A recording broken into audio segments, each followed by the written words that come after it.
Some say that after death, there is nothing. There is only eternal darkness. This is the most important question we've ever asked ourselves. What is there after death? Some time ago, we asked ourselves that question on this channel, and from there, a video originated that you all really liked. That's why I've decided to bring you part 2 of the top theories about the afterlife, since the first one was quite successful. So get ready, because my name is Leonore Clay, and this is The Darkest Secret. Today we present the most terrifying theories about life after death, part 2. Number 3.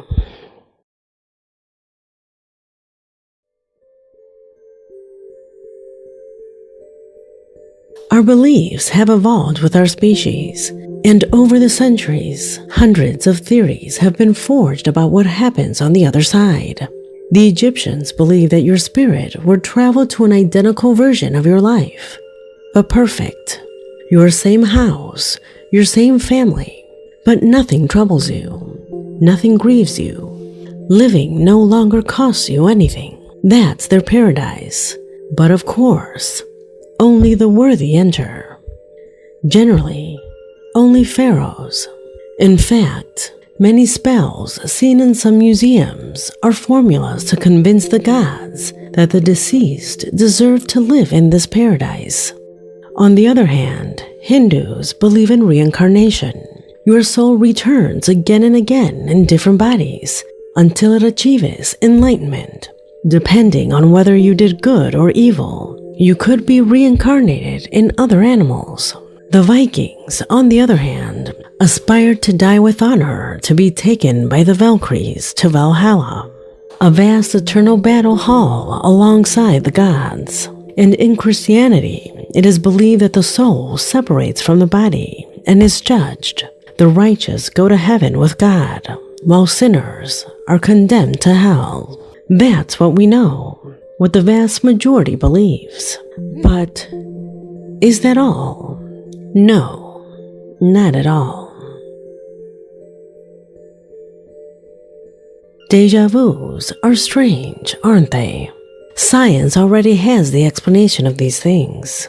When deja vu happens to you, it is only the product of a small void in your memory that is filled in real time with what you are experiencing right now. That is why you feel like you have already seen it, because it is being written in your memory in real time, even before your mind can process it as your present. But what if you already went through this exact moment, not in your dreams, yet you lived this whole life? And not just once, but infinite times.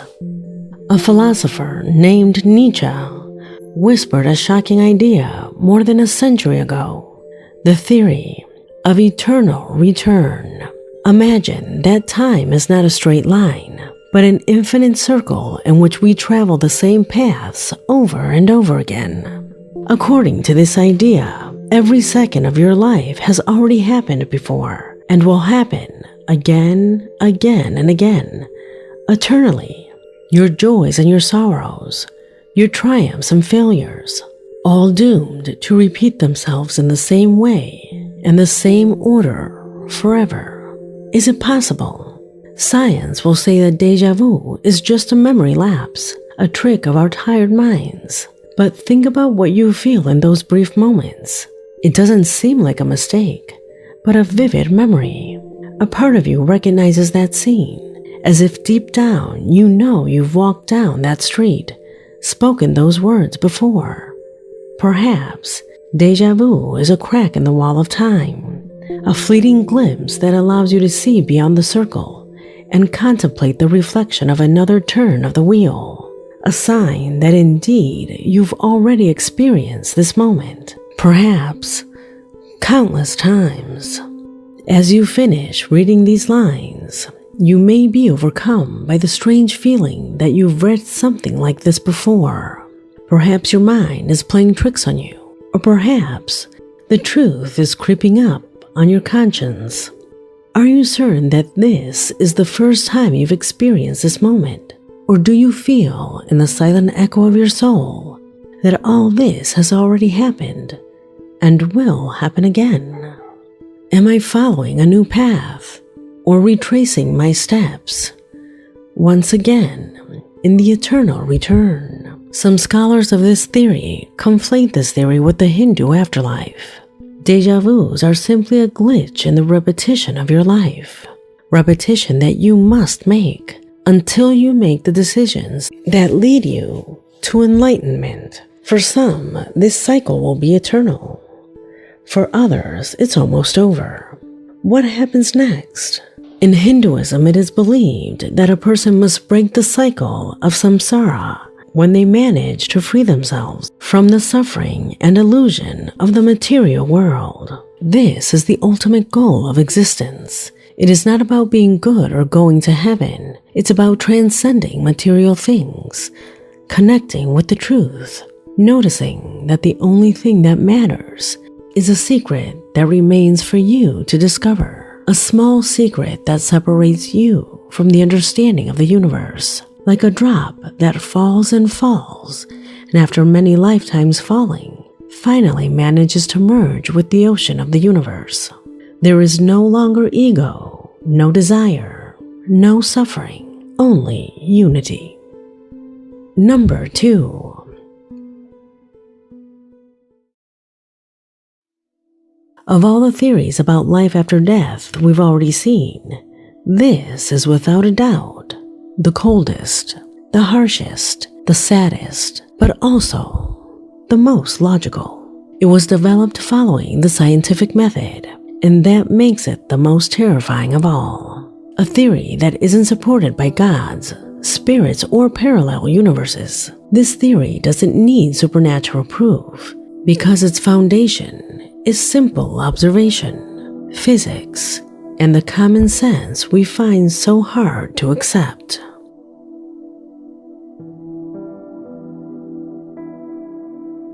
Imagine the exact moment you were born, that first breath, the first conscious heartbeat. Now, try to remember what you felt before that. Can you? Close your eyes for a moment and tell me if something of you existed, a spirit or something, when you were still merely an idea in your father's head and a longing in your mother's heart, when you were nothing more than a spark of desire from a cluster of neurons in another brain. Before you were born, you were an idea. Does that have life? Was that you? Can you imagine the shape of your spirit or your mind when you were an idea? Consider how fragile they are. You have ideas all the time, desires all the time, and most are discarded, never achieved. You were once that delicate too. What was there before you were born? Before you were an idea, what were you? Can you determine that? No. No one can, because before, there was nothing. And here arises the cruelest question of all. If there was nothing before birth, why think there should be something after death? At most, to respect the properties of the universe. If before birth you were an idea, then after death, you return to that again. And that's actually what happens. You end up being an idea in the minds of everyone who knew you.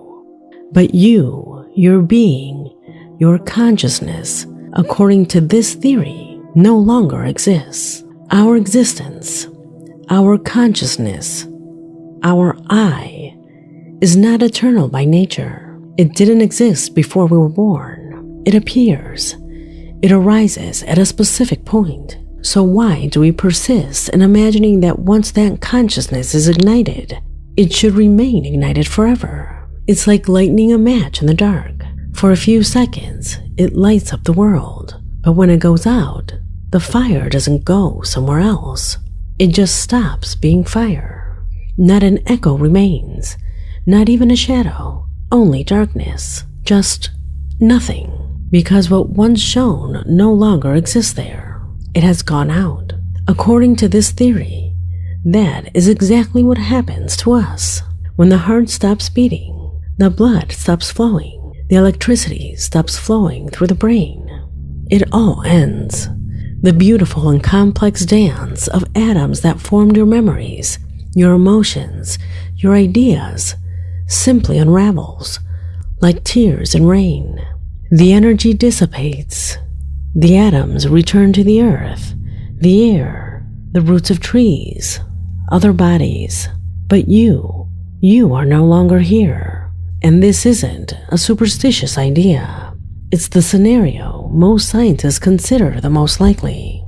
That consciousness is not something mystical, but a biological process, an emergent phenomena that depends on a living brain, on synapses, on perfectly synchronized electrical impulses. When those connections are broken, there is nothing left to hold the eye.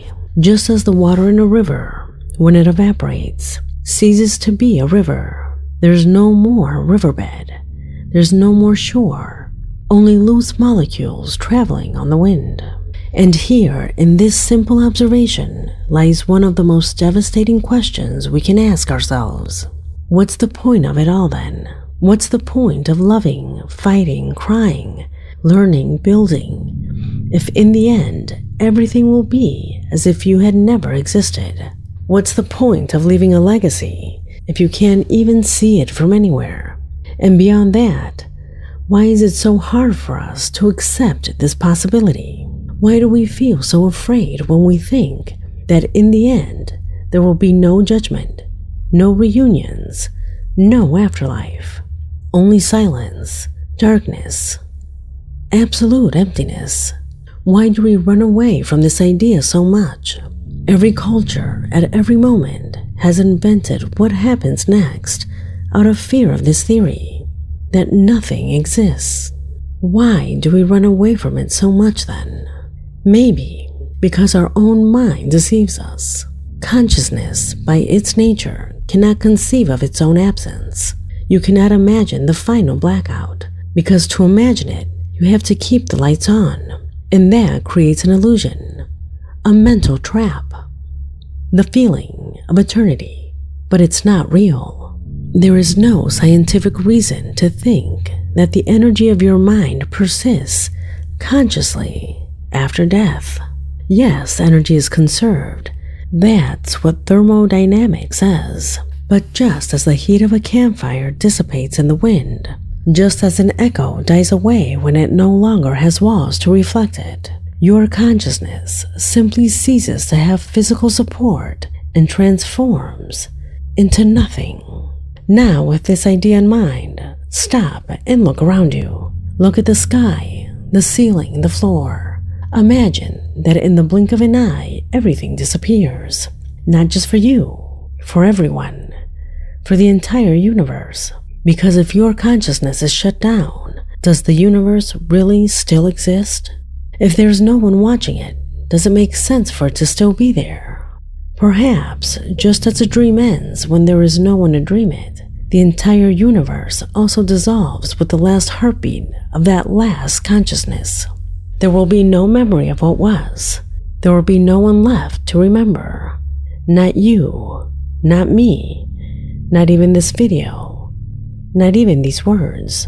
Just an eternal silence, so absolute that you won't even be able to hear it. Does this idea terrify you?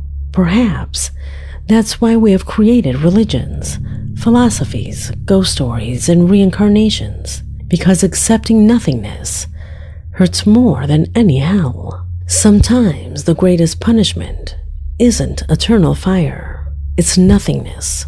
So from this theory, we can draw only one certainty. Consider this the worst case theory, but the most probable one. In that case, the best thing you can do is to strive to make your final form, which is an idea, a memory in the minds of others, as beautiful as possible. Otherwise, the only thing that would remain after your death would be a bitter idea that everyone avoids remembering. Number 1.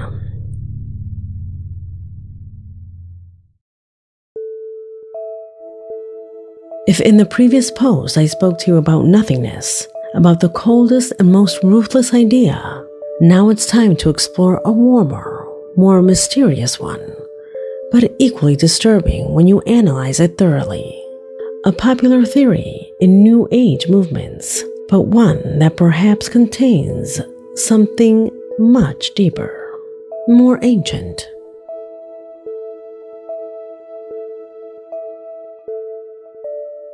According to this idea, your soul has never been alone. It has always existed and will always exist, but as part of a group, an invisible family, a network of connected consciousness that accompany each other life after life. When you die, you don't disappear. You don't dissolve into the void.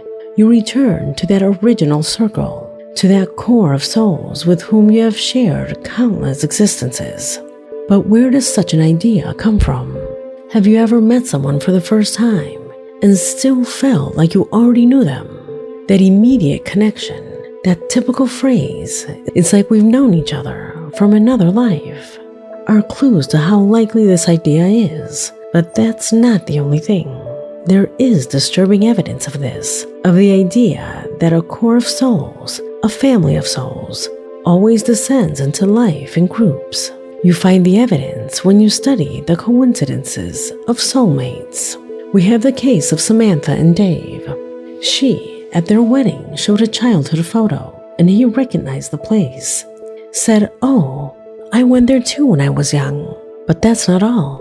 He looked at the photo more closely and realized that the photo his wife took was the same day he was there. How can this be possible? She traveled from another country, a trip that would take her through different cities at different times, and during one of those times, she passed by here and took a photo. At the same moment, her partner, whom she would meet 11 years later, was also posing. This was her, and here, her partner, whom she would meet 11 years later. We also have the case of a couple from Kosovo, who after getting married and while flipping through a photo album, discovered that they had accidentally appeared together in the same photo. We also have the case of Alex and Donna, perhaps one of the most disturbing of all. Alex lived in Canada. Donna lived in the United States. Different countries, different lives, families that had never crossed paths. But years later, just before their wedding, while reviewing old photos for the family album, they found something that defies all logic. One of Donna's photos showed her mother holding her when she was just 5 years old at Disney World in 1980. It seemed like a common sight until Alex looked at it more closely. And then, behind Donna, in the background of the photograph, pushed by his father, a boy in a stroller could be seen. That boy was Alex. It wasn't a vague coincidence. It wasn't someone who looked similar. It was him. Same face, same hair, same clothes he remembered from that vacation. Same father. They had both been in the same place on the same day at the same time, posing for photos that would be stored for decades without either of them knowing of the other's existence. How is this possible? Two children from different countries, crossing paths at a precise moment, only to meet again 15 years later and get married. What are the chances of that happening? That's why some people's theories cross each other. Some say it's like a simulation, and those involved always find each other. Others say it could be this theory, where a group of souls will always find each other. While it's highly unlikely, the funny thing in these stories abound, one more unlikely than the other. So if you want me to make a video on the mystery of soulmates, comment soulmates. If there are enough comments, then I'll do it. There are too many cases to be a coincidence, which is why the question persists. What if they aren't? What if it's all part of a prior agreement? According to this theory, before incarnating, the souls of the family decide at some point in history and come down to Earth to be reincarnated. The souls of the family decide at some point in history and come down to Earth to be reincarnated. One of their goals would be to get to know each other. Why? That remains a mystery. But this isn't just about love. It's not just about a romantic relationship. It could be a friend, a teacher, an enemy even. People who mark your life in some unique way. What if finding them is part of your mission? Think about it. What if you came into this world with the sole purpose of finding that specific person? And if you achieve that, if you recognize it, then life has meaning. Then you can die in peace. Does it sound beautiful? Yes, but here comes the part that makes this theory very dark. What if you don't make it? What if in this life you fail? What if the pain you feel, that constant feeling of emptiness, is precisely because you are incomplete, because your soulmate didn't show up? Or worse, they showed up and you didn't know how to recognize them. Maybe he was there, passing you on the subway, saying hello in a store, laughing at a party, and you, distracted by your phone, work, routine, missed the key moment. And now, in this particular life, which for you isn't eternal, you've lost the true opportunity for happiness. Your soul doesn't. Your soul will keep trying. But in this theory, you aren't your soul, just a vessel. After your death, the wheel turns again. One more life, one more turn in the cycle, until you manage to complete the encounter. What if all these encounters, these impossible coincidences, are just reminders? Little reminders that the system is working. The game is still active. You can't remember because that's part of the test. Searching blindly. But the coincidences are there, like cracks in the illusion. And now, I want you to stop and think about someone. That person with whom, even though years have passed, even though life has separated you, you still feel an inexplicable connection. That person who, even though you only knew him for a moment, left a mark in you forever. What if that was it? What if it was that person and you let them go? Or worse yet, what if you still have to find it? Maybe after this video, when you go out, get on a bus, go to a meeting, you'll pay more attention to faces. And maybe right in the middle of the crowd, that familiar look, that moment when time stops, will be the sign you've been waiting for. Or maybe you've seen it before and you didn't know it. There are other equally interesting theories like these, but I wanted to include the ones I like the most. If you want me to continue exploring this topic, comment more theories about life after death, and I'll make a follow-up video, because this video has come to an end. My name is Leonore Clay, and this was The Darkest Secret.